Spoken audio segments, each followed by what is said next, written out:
chaîne bii di al ibadatu wal xidma ngeen mën cee am ay waxtaani diine. al ibadatu wal xidma di jaamu yàlla ak liggéeyal islam.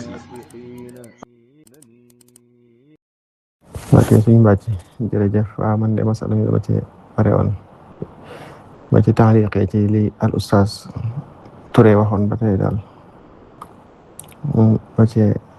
xaw a taxawli ndaxte ba tey daa mel nit ñi ci jëmm ji dañuy waxuñ ci mbiri xam-xam fi ne nii waxatuñ ci xam-xam ndax bu dee ci xam-xam rek moom li ma leen wax noonu rek ay borom xam-xam a wax te su ma neexee taqalid leen waaye ma dab dabaatal mbokk moomu tur wi laa jàppul bu baax kan naa Gandigaal am na ci tur wi daal sama juumut waaw suñ si gay Gandigaal la yaakaar naa sama juumut ma dab dabaatal ko ni ko moom daa mel ni mi ngi wax sax ci wax ji waaye xàmmeewut lan mooy xadis ak alquran daa mel ni ndax maa ngi ko dégg mu naan sababu nuzulil xadis loolu kenn du ko wax ku alliwam bën du wax loolu mukk sababu nuzulil xadis kenn du ko wax sababu wuruudil xadis la ñuy wax ñaari xam-xam yi sax bokkuñ fi ñu leen di jànge asbaabu nuzul ni nga koy jànge ci ulumul quran comme lu mel ni téereb asbaabu nuzul lil imaam al wahidi wala asbaabu nuzul lil imaam as-suyuti rahimahullah loolu ñu ngi koy jànge ci ulumul quran misaal mooy ñu wax ni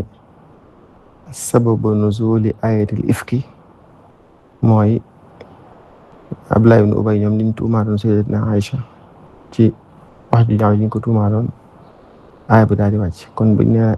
ma sababu nuzuli hadhihi al aya nga wax loolu kooku ñu ngi koy jàng ci ulumul Qur'an waaye bu fekkee sababu nuzuli bu fekkee sababul wurud wala sababu wurudil xadis mooy sabab bi tax xadis bi rot kooku ñu ngi koy jàng ci ulumul xadis ñu ngi koy jàng ci ulumul xadis ñu ni kat xadis bi de li tax mu xew li tax mu rot yonente bi rotal ko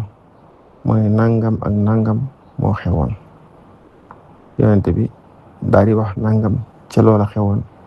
ñu kon sababu wurudil xadis mooy nangam ak nangam comme ñu ni sababu wurudil xadis yi al waladu lil firaash mooy tanaazon bi amoon diggante ñaari nit ñooñee yonente bi alayhi salaam nett li ci ab xadis ñuy xadis bi kat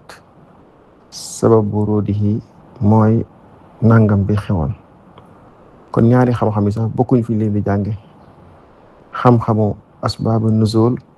ak xam-xamu asbaab al wurud wala wurudul xadis buñ ne asbaabu nuzul moom wala sababu nuzul ñëpp si ñi nga xam te ne xàmmee nañ ràññee nañ xam-xam ñëpp seen xel ci li mu dem ci alquran lay dem buñ ne asbaabul wurud wala ñu ne sababu wurudul xadis ñëpp seen xel ci xadis lay dem moom daa mel ni mi ngi radd ak a wax waaye daa mel ni xàmmeewut ñaar yooyu